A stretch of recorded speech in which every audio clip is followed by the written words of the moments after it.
Bismillahirrahmanirrahim. Assalamualaikum warahmatullahi wabarakatuh. Innal hamdalillah nahmaduhu wa nasta'inuhu wa nastaghfiruh wa na'udzu billahi min syururi anfusina wa min sayyiati a'malina. May yahdihillahu fala mudilla lahu wa may yudlil fala hadiya lahu. أشهد أن لا إله إلا الله وحده لا شريك له وأشهد أن محمدا عبده ورسوله أما بعد. Saudara-saudaraku sekalian, kaum muslimin muslimat yang dirahmati oleh Allah Subhanahu wa taala. Allah Subhanahu wa taala berfirman, "Wala tu'tus sufaha'a amwalakumul lati ja'alallahu lakum qiyaman." Dan janganlah kamu serahkan kepada orang-orang yang tidak sempurna akalnya harta yang dijadikan Allah sebagai pokok kehidupan. Apa yang dimaksud dengan sufaha? Apa yang dimaksud dengan orang-orang yang tidak sempurna akalnya? Bi'annal murad bisufahai an-nisa'u was-sibyan. Jadi ahli tafsir mengatakan maksud dari as-sufaha, maksud dari orang-orang yang tidak sempurna akalnya adalah an-nisa was-sibyan, kaum perempuan dan anak-anak. Terkait dengan ayat ini, kita juga bisa membaca sabda Rasulullah sallallahu alaihi wasallam, al-mar'atu qad-dila'i. Jadi seorang perempuan itu seperti tulang rusuk. In aqamtaha kasartaha. Apabila engkau meluruskannya, maka dia akan patah. Wa in istamta'ta biha. Dan bila engkau membiarkannya, istamta'ta biha, engkau akan membiarkannya, wa fiha iwajun, dalam keadaan bengkok. Di dalam hadis lain, Rasulullah sallallahu alaihi wasallam juga bersabda, "Wastausu bin nisa'i khairan." Dan berwasiatlah kepada istrimu dengan baik. Fa innahunna, karena sesungguhnya mereka, khuliqna min dila', tercipta dari tulang rusuk. Wa inna a'waja syai'in fid dila'i, dan tulang rusuk yang paling bengkok, a'la'u, adalah tulang rusuk yang paling atas. Fa in dhahabta tuqimuhu kasartahu. Maka jika engkau paksakan untuk meluruskannya, maka ia akan patah. Wa in taraktahu, dan jika kau membiarkannya, lam yazal, ia senantiasa a'waja, tetap bengkok. Fastausu, maka bersikaplah bin nisa'i, dengan perempuan, dengan istrimu, khairon, yang lebih baik. Saudara-saudaraku sekalian yang dirahmati oleh Allah Subhanahu wa taala, bertolak belakang dari ayat Allah dan sabda Rasulullah dikaitkan dengan kesuksesan rumah tangga, kita harus memahami bahwa kesuksesan di dalam rumah tangga, khususnya terkait dengan interaksi suami istri, salah satunya adalah mengenal karakter pasangannya. Saudara-saudaraku, seorang suami berkewajiban untuk mengetahui karakter istrinya, memahami sifat dasarnya, sehingga ia bisa membimbing istrinya dengan cara yang lebih baik. Dengan pengaturan, dengan bimbingan yang baik, maka suami akan bisa mengantarkan istrinya menuju keridhaan Allah Subhanahu wa taala. Dan inilah yang menjadi sebab kebahagiaan rumah tangga mereka, terutama anak keturunannya, baik itu di dunia maupun di akhirat. Sebagai bagian dari memahami kaum perempuan adalah kita memahami tentang tipu daya iblis kepada mereka. Pemahaman ini bermanfaat bagi perempuan agar dia bisa refleksi diri, menilai diri apakah dia sekarang lagi terperangkap dalam tipu daya tersebut. Sebaliknya bermanfaat bagi kaum laki-laki atau suami agar dia bisa melihat, mengamati istrinya dan dijadikan bahan untuk membinanya. Kajian ini kita mengambil dari kitab Al-Muntaqon Nafisu, sebuah kitab karya Ustadz Ali Hasan Ali Abdul Hamid, di mana kitab ini mengambil rujukan dari kitab Talbisu Iblisa karya seorang ulama besar, Al-Imam Ibnul Jauzi. Saudara-saudaraku, kita mulai. Talbisu Iblisa ala nisa'i, jadi tipu daya iblis terhadap kaum perempuan. Wa amma talbisu iblisa ala nisa'i fakathirun jiddan. Dan adapun tipu daya iblis terhadap kaum perempuan sangat banyak sekali. Wa qad afradtu kitaban lin nisa'i, dan telah aku jelaskan mengenai perempuan dalam sebuah kitab. Yang dimaksud di sini adalah kitab Ahkamun Nisa. Dzakartu fihi, aku telah jelaskan fihi, di dalamnya, di dalam kitab tersebut, ma yata'allaku bihinna, hal-hal atau apa saja yang terkait dengan keperempuanan, min jami'il ibadati wa ghairiha, yang meliputi semua jenis ibadah dan yang lainnya. Wa ana azkuruha huna kalimatin min talbisi iblisa alaihinna. Di sini akan kami jelaskan beberapa hal tentang tipu daya iblis terhadap mereka. Fa min dzalika, di antaranya, annal mar'ata tadhhuru minal haidhi ba'da zawalih.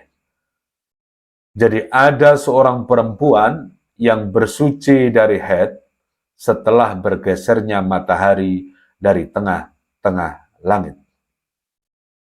Fatautasilu ba'dal asri, lalu dia mandi setelah masuk waktu asar. Fatusallil asra wahdaha, dan hanya melaksanakan sholat asar saja. Wa qad wajabat 'alaiha dzukru, padahal seharusnya dia juga mengerjakan sholat zuhur. Wahia la ta'lamu, ia sama sekali tidak mengetahuinya. Wa fihinna, dan di antara mereka, man tuakhirul ghusla yaumaini, ada yang menangguhkan mandinya hingga 2 hari. Yang dimaksud di sini adalah setelah darah haidnya berhenti. Wa tahtajju bi ghusli thiyabiha, dengan alasan pakaiannya sedang dicuci. Wa qad tuakhirul ghusla janabati fil laili, ada pula yang menunda-nunda mandi setelah junub pada malam hari, ila an tatlu'al syamsu, hingga matahari terbit. Saudara-saudaraku sekalian, salah satu poin dari tipu daya iblis kepada mereka adalah mereka menunda-nunda untuk segera bersuci setelah masa haidnya selesai. Misal saja masa haidnya selesai sebelum atau waktu zuhur, mereka menunda-nundanya mandi pada waktu sholat asar. Kemudian mereka hanya melaksanakan sholat asar, kemudian meninggalkan kewajiban sholat zuhur. Sebagian lagi dari tipu daya iblis kepada mereka, mereka menangguhkan mandinya hingga 2 hari, sementara masa haidnya sudah selesai dengan alasan pakaiannya sudah dicuci. Begitu pula seorang perempuan yang menunda-nunda mandi besar setelah junub pada malam hari hingga matahari terbit, sehingga ia meninggalkan kewajiban sholat subuhnya. Inilah poin pertama, tipu daya iblis kepada kaum perempuan. Berikutnya adalah fa'idha dakholatil hammama, maka apabila ia masuk kamar mandi, lam tattazir bimi'zarin, ia tidak mengenakan kain penutup badan. Watakulu, dan ia mengatakan, ana saya wa ukhti, saudara perempuan saya, wa ummi, dan ibu saya, wa jariyati, dan pembantu perempuan saya, wa hunna, mereka semua adalah nisaun misli, perempuan seperti saya. Famimman astatiru, kenapa aku harus mengenakan kain penutup? Alasan mereka, wa hadza kulluhu haramun, padahal semua ini diharamkan.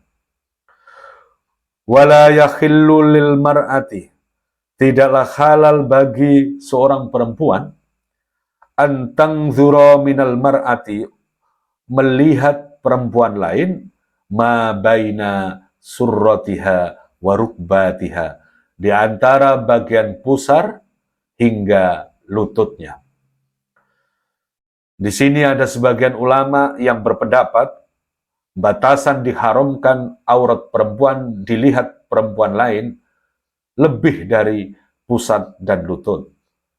Termasuk sebagian ulama ini berpendapat yang termasuk aurat adalah bagian dada, buah dada, dan anggota badan yang dekat dengannya.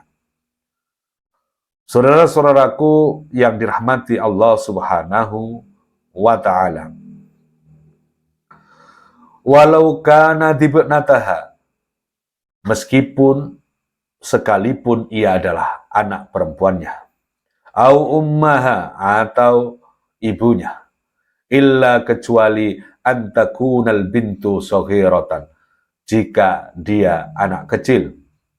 Faidha balagotis sab'a sinina, jika dia sudah berumur 7 tahun, istatarat wastutira minha, maka ia harus menutup auratnya dan tidak boleh melihat aurat wanita lainnya. Saudara-saudaraku sekalian yang dirahmati oleh Allah Subhanahu wa Ta'ala, jadi persoalan ini saya kira sangat jelas sekali. Wa qad tusalliyal mar'atu, seorang perempuan yang mendirikan sholat qa'idatan, sambil duduk. Wahya, sementara padahal takdiru alal qiyami, ia sanggup sholat dengan berdiri. Fas-sholatu khina idzin batilatun, jadi sholat dalam kondisi seperti ini adalah batil, artinya tidak sah. Wa qad tahtajju binajasatin fi thawbiha min bauli tifliha. Ada juga seorang perempuan yang tidak melaksanakan ibadah sholat dengan alasan pakaiannya najis terkena kencing atau kotoran anaknya. Wa hiya taqdiru ala ghuslihi, padahal sementara ia mampu untuk mencucinya. Walau aradatil khuruja ila tariq, jika ia hendak pergi keluar rumah, litahayyat wasta'arat, ia akan mempersiapkan diri sedemikian rupa. Wa inna mahana indaha amrus sholati, namun yang jelas ia melakukan hal itu, yakni menunda sholat dengan alasan pakaiannya terkena najis, sebenarnya yang utama karena dia meremehkan ibadah sholat. Pertanyaannya, kalau dia tidak meremehkan, lantas kenapa kalau dia keluar rumah, apakah ke pasar atau cari makan, mereka mempersiapkan sedemikian rupa? Saudara-saudaraku sekalian yang dirahmati Allah Subhanahu wa Ta'ala, berikutnya adalah wa qad la ta'rifu min wajibatis sholati syai'a. Jadi ada sebagian perempuan yang tidak tahu mengenai hukum-hukum sholat. Wala tas'al, dan ia tidak bertanya kepada orang lain. Dia tidak mau menimba ilmu. Dia tidak bertanya kepada ahlinya. Wa qad yankashifu minal khurrati ma yubtilu sholataha. Ada pula yang terlihat dari seorang perempuan yang sedang sholat, sesuatu yang membatalkan sholatnya. Wa tastahinu bihi, tapi dia membiarkannya dan menganggap remeh hal tersebut. Saudara-saudaraku sekalian, sangat penting sekali bagi seorang perempuan sekiranya ada waktu longgar atau diupayakan disisihkan waktunya untuk mempelajari hukum-hukum sholat. Mana itu yang rukun, mana itu yang membatalkan. Jangan sampai mereka tertipu oleh iblis dengan menganggap ilmu tersebut adalah sesuatu yang remeh-temeh. Termasuk bagian dari tipu daya iblis kepada kaum perempuan adalah wa qad tastahinul mar'atu. Jadi ada perempuan yang tega biisqatil habal, menggugurkan kandungannya. Wala tadri, dan ia tidak tahu, annaha, bahwasanya, idza asqatat ma qad nufikha fihi ruhu, ketika ia menggugurkan janin yang sudah Allah tiupkan ruh di dalamnya, faqad qatalat muslimat, itu sama artinya dengan ia membunuh jiwa manusia. Saudara-saudaraku yang dirahmati Allah Subhanahu wa ta'ala, begitu banyak kita dengar dan kita saksikan tayangan yang memberitakan begitu banyak perempuan-perempuan yang mereka tega membunuh janinnya sendiri, membunuh janinnya di kamar mandi dan membuangnya di tempat sampah. Na'udzubillahi min dzalik. Saya kira demikian untuk pembahasan mengenai tipu daya iblis kepada kaum perempuan. Kita akan lanjutkan pada pertemuan berikutnya.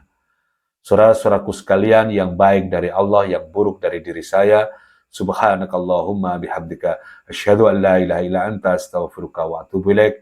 Assalamualaikum warahmatullahi wabarakatuh.